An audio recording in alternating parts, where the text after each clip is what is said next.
हरे कृष्णा, राधे राधे। आप सभी का दिन शुभ और मंगलमय हो। आज के वीडियो में सुनिए चैत्र मास में सुनी जाने वाली देवी भागवत पुराण का आज का अध्याय। पर उससे पहले सुनिए दशा माता की कहानी। एक समय की बात है, एक ब्राह्मणी थी। उसको दशा माता का इष्ट था। उसका प्रतिदिन का नियम था कि जो कोई भी उसके दरवाजे पर कुछ मांगने आता था उसे वह जरूर देती थी। वह किसी को भी अपने घर से खाली हाथ जाने नहीं देती थी। जो आटा मांगता था उसे वो आटा देती थी, जो अन्न मांगता था उसे वो अन्न देती थी। ब्राह्मणी के आंगन में एक पीपल का पेड़ था। उसकी वह प्रतिदिन पूजा किया करती थी। उस समय सतयुग चल रहा था। दशा माता ने विचार करा, देखो तो सही है कितने सत्य पे चल रही है। तो दशा माता ने एक हंस का रूप धरकर उसके घर पधारे और आंगन में लंबी लंबी गर्दन करके घूमने लगे। ब्राह्मणी ने गेहूं के दाने डाले तो हंस ने नहीं खाए, मक्की के दाने डाले तो भी हंस ने नहीं खाए। ब्राह्मणी ने जवार के दाने डाले तो भी उस हंस ने नहीं खाए। उस समय सतयुग चल रहा था तो हंस ने बोलकर कहा कि हंस चुगे तो मोती चुगे, वरना भूखाई रहे। तब तो फिर ब्राह्मणी ने घर में जो पैसे थे वो देकर दुकान से मोती लिया और हंस को मोती चुगाए। तो वह हंस मोती चुगता है और वहां से चला जाता है। दूसरे दिन हंस तो आकर बोले कि हंस चुगे तो मोती चुगे, वरना भूखे ही रहे। तो फिर ब्राह्मणी अपने जेवर बेचकर दुकान से मोती खरीद कर लाई और हंस को चुगाए। हंस तो मोती चुग कर चला गया। तीसरा दिन होते ही जब वह हंस वापस आया तो ब्राह्मणी परेशान हो गई। अब वे मोती कहाँ से लाएगी? फिर ब्राह्मणी अपना घर गिरवी रखकर मोती खरीद कर लाई और हंस को चुगाए। उस दिन ब्राह्मणी को नींद नहीं आई कि कल जब हंस आएगा तो मोती कहाँ से लाएगी। चौथा दिन होते ही हंस तो आ गया। फिर ब्राह्मणी अपनी बेटी को सेठ के यहाँ नौकरानी के रूप में रखने की बात करके सेठ से पैसे लेकर आई। ब्राह्मणी बोलती है कि कल से मैं भी अपनी बेटी को आपके घर नौकरानी के रूप में भेज दूंगी। फिर ब्राह्मणी उस पैसों से मोती लेकर आई और हंस को चुगाई। रात को ब्राह्मणी सोचती है कि कैसे मैं अपनी बेटी को नौकरानी के रूप में सेठ के घर भेज दूं। लोग क्या सोचेंगे कि हमने अपनी बेटी को नौकरानी बना दिया है। तो ब्राह्मणी बोलती हैं कि अपन सवेरे होते ही पहले ही यहाँ से चले जाते हैं। अपनी बेटी को नौकरानी नहीं बना सकते हैं। वो लोग अंधेरे में ही निकलने लगे। उस समय पीपल परमेश्वर तो झड़ने लगे और नीचे गिरे हुए सारे पत्ते तो बेशकीमती मोती बन गए। तब ब्राह्मण ने कहा कि मेरे पैरों में कुछ चुभ रहा है, जरा दीपक तो लाना, देखते हैं क्या चुभ रहा है। फिर तो वो क्या देखते हैं कि आंगन में तो मोती ही मोती बिखरे पड़े हैं। ब्राह्मणी ने सारे मोती अवेर कर अपने पास रख लिए और बोली कि बस सुबह होते ही थोड़े मोती देकर सेठ जी के पैसे चुका देते हैं। वो सेठ जी को बोलती हैं कि आपका ब्याज समेत सब उधार चुका दिया है। दशा माता की कृपा से ब्राह्मण की सब दरिद्रता दूर हो जाती है और उसके घर में आनंद हो जाता है। सेठ की लड़की ने उन बेशकीमती मोतियों की माला बनवाकर पहन ली। सेठ की लड़की ने राजा की लड़की से दोस्ती कर ली। राजकुमारी ने बोला कि ऐसा बेशकीमती और सुंदर मोती तेरे पास कैसे आया? सेठ की लड़की बोलती है कि मुझे नहीं पता, ये तो मेरे पिताजी लाए। राजा ने सेठ को अपने राजमहल में बुलाया और राजा ने उनसे पूछा कि तुम ऐसे मोती कहाँ से लाए? वह बोले कि मेरे पास एक ब्राह्मणी आई थी। 3 दिन तक तो वह उधार लेकर मेरे से मोती ले गई और चौथे दिन वापस मुझे ऐसे बेशकीमती मोती देकर गई। तब उस ब्राह्मणी को बुलाया गया और उससे पूछा गया कि ऐसे मोती कहाँ से लाई तू? ब्राह्मणी ने हंस वाली सारी बात बताई और बोली कि मेरे ऊपर तो पीपल परमेश्वर की कृपा हुई। राजा अपने सैनिकों को बोलता है कि इसके घर से पीपल का पेड़ लेकर आओ। ऐसा पेड़ तो राजमहल में होना चाहिए। जब राजा की सिपाही पीपल खोदने लगे तो पीपल का पेड़ तो नहीं निकला, बल्कि सैनिकों के कांटे चुभने लगे। राजा ने कहा कि वो पीपल का पेड़ तो इनकी किस्मत में ही लिखा हुआ है, उसको वहीं रहने दो। हम भी दशा माता जी से यही प्रार्थना करते हैं कि जिसे पीपल परमेश्वर उस ब्राह्मणी पे टूट मान हुए वैसा सब पर होई हो, और जैसी कृपा उस पर करी वैसी सब पर करना। बोलो दशा माता की जय। अब सुनिए आज का अध्याय। श्री महादेव जी बोले, नारद, भगवान शंकर भगवती सती को प्राप्त कर अत्यंत कामार्थ हो गए और उन्होंने प्रथम गणों तथा महान बलशाली नंदी से कहा, प्रथम गण, मेरी आज्ञा से यहाँ से शीघ्र कुछ दूर जाकर तुम लोग देर तक स्थित हो जाओ। जब तुम लोगों को याद करूंगा तब तुम लोग मेरे पास आ जाना। मेरी आज्ञा के बिना कोई भी यहाँ कदापि नहीं आएगा। भगवान शंकर का यह वचन सुनकर वे सभी प्रथमगण उनका सांदित्य त्याग कर कुछ दूरी पर जाकर खड़े हो गए। महामुने उसके बाद भगवान शंकर सती के साथ उस निर्जन वन में दिन रात यथा रुचि रमण करने लगे। एक बार उन्होंने वन के फूलों को लाकर उनकी सुंदर माला बनाई तथा सती को समर्पित कर वे कौतूहल पूर्वक उन्हें देखने लगे। कभी वे प्रेमवश खिले हुए कमल की तरह सती के सुंदर मुख को आदर पूर्वक हाथ से सहलाते थे और कभी इच्छा अनुसार पर्वत की कंदराओं में, कभी पुष्प वाटिका में तथा कभी सरोवर के किनारे रमण करते थे। इस प्रकार भगवान शंकर सती के अतिरिक्त तथा भगवती सती शिव के अतिरिक्त एक पल भी दूसरी ओर दृष्टि नहीं डालते थे। नारद भगवान शंकर भगवती सती के साथ कभी कैलाश पर्वत पर चले जाते तो कभी उस श्रेष्ठ हिमालय पर्वत के जिस किसी पर भी सती के साथ फिर पहुंच जाते थे। महामते इस प्रकार सती के साथ विहार करते हुए भगवान शंकर को 10,000 वर्ष व्यतीत हो गए तथा उन्हें दिन रात का भी भान न रहा। इस प्रकार अपनी माया से महादेव को मोहित करके त्रिलोक्य मोहिनी भगवती सती हिमालय के शिखर पर विराजती रही। मेनका भगवती सती के पास नित्य जाकर उचित समय जानकर भक्ति पूर्वक निरंतर उन्हें पुत्री रूप में पाने की प्रार्थना करती थी। हिमवान की पत्नी मेनका ने शुक्ल पक्ष की महाअष्टमी के दिन उपवास पूर्वक व्रत का आरंभ किया। पुनः एक वर्ष तक शुक्ल पक्ष की महाअष्टमी के दिन विधि पूर्वक भगवती सती की पूजा करके पुनः महाअष्टमी को उपवास करके व्रत का समापन किया। तब शंकर की भार्या सती ने प्रसन्न होकर यह अंगीकार कर लिया कि मैं आपकी पुत्री के रूप में आविर्भूत होंगी, इसमें कोई संदेह नहीं है। सती का यह वचन सुनकर मेनका का चित्त प्रसन्न हो गया। वे दिन रात सती का ध्यान करके हिमालय भवन में रहने लगी। नारद वे दक्ष अज्ञानवश प्रतिदिन शंकर की निंदा करते थे और शंकर जी भी प्रजापति दक्ष को सम्मान का पात्र नहीं मानते थे। मुनि श्रेष्ठ शिव तथा प्रजापति दक्ष के बीच एक दूसरे के प्रति इस प्रकार का महान अद्भुत वैमनस्य हो गया।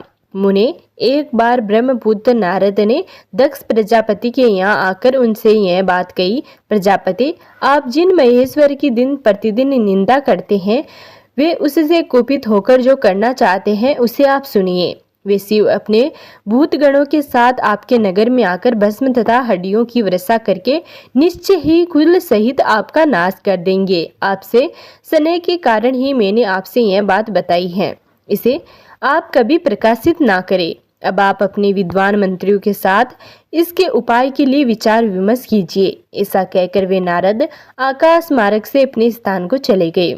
इधर दक्ष प्रजापति ने सभी मंत्रियों को बुलाकर यह कहा, मंत्रीगण आप लोग तो सदा से मेरे हित करने वाले रहे हैं, किंतु मेरे शत्रु के क्रियाकलाप का किसी ने ध्यान नहीं रखा। महर्षि नारद ने मेरे पास आकर ऐसा कहा है कि शिव अपने समस्त भूतगणों के साथ मेरे पूर्व में आकर भस्म हड्डी और रक्त की वृष्टि करेगा, इसमें कोई संदेह नहीं है।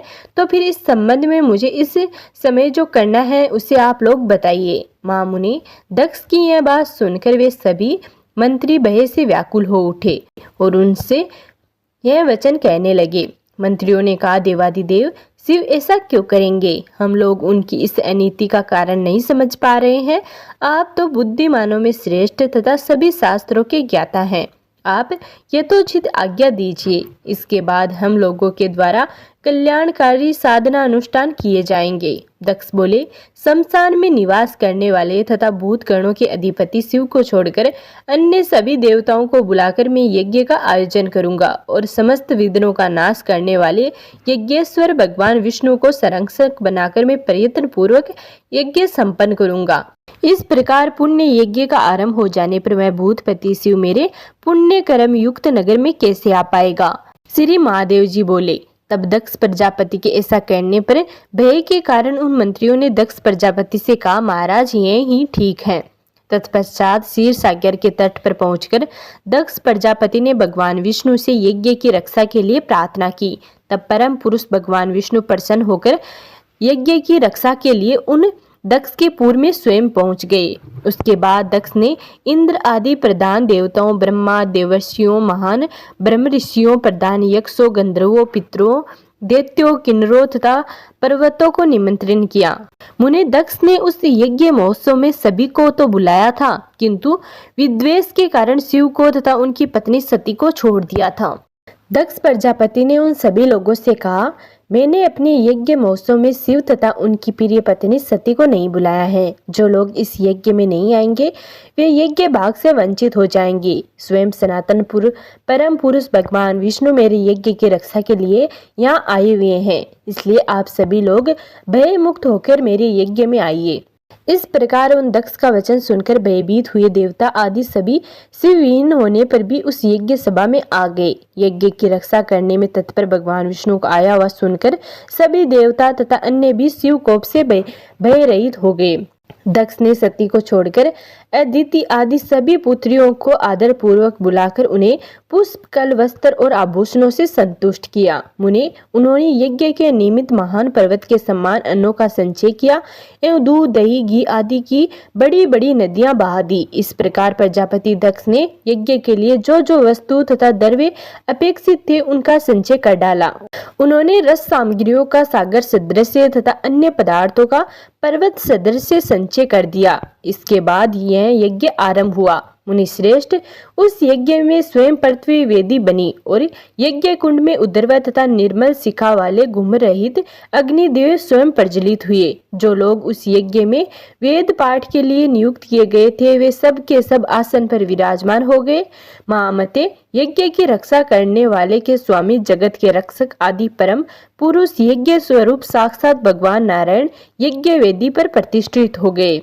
इस प्रकार यज्ञ आरंभ हो जाने पर ज्ञानियों में श्रेष्ठ महामती दधीचि ने वहां एकत्रित शिव को न देखकर दक्ष से ऐसा कहा। दधीचि बोले, महान बुद्धि वाले प्रजापति, आप जिस प्रकार का यह यज्ञ कर रहे हैं वैसा तो न कभी हुआ है और न ही कभी होगा। ये सभी देवता इस यज्ञ में स्वयं ही साक्षात प्रकट होकर अपने अपने यज्ञ भाग से आहुति ग्रहण कर रहे हैं। इस यज्ञ में सभी प्राणी तो आए हुए दिखाई दे रहे हैं, किंतु देवताओं के अधिपति शंभु क्यों नहीं दिख रहे हैं? दक्ष बोले, मुनि श्रेष्ठ, मैंने उन महेश्वर को इस यज्ञ में बुलाया नहीं है, अतः वे इस पुण्य यज्ञ में नहीं दिखाई दे रहे हैं।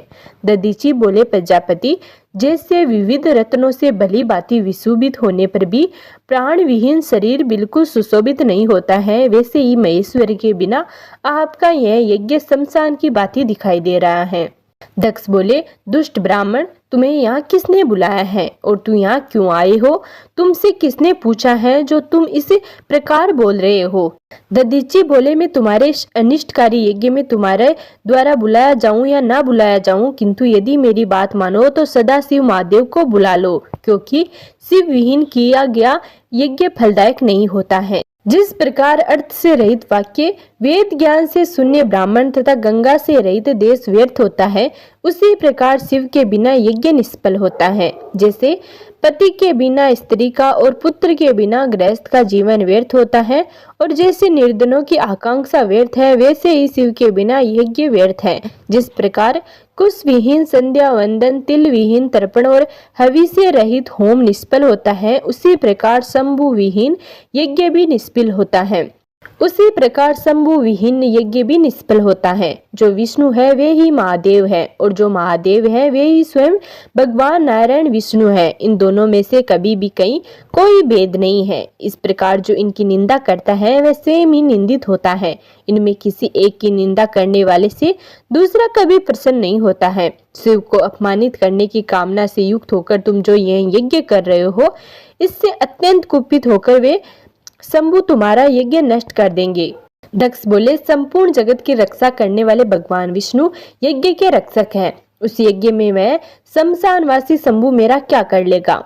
शमशान से प्रेम करने वाला वह शिव यदि मेरे यज्ञ में आ भी जाएगा तो भगवान विष्णु अपने चक्कर से तुम्हारे शिव को रोक लेंगे। दधीचि बोले, ये अविनाशी पुरुष भगवान विष्णु तुम्हारी तरह मूर्ख नहीं है, जो कि विमोहित होकर तुम्हारे लिए स्वयं युद्ध करेंगे। जिन विष्णु को तुम भगवान शिव से यज्ञ की रक्षा के लिए यहाँ आया हुआ देख रहे हो, वे जिस प्रकार यज्ञ की रक्षा करेंगे उसे तुम अपनी आंखों से शीघ्र ही देखोगे।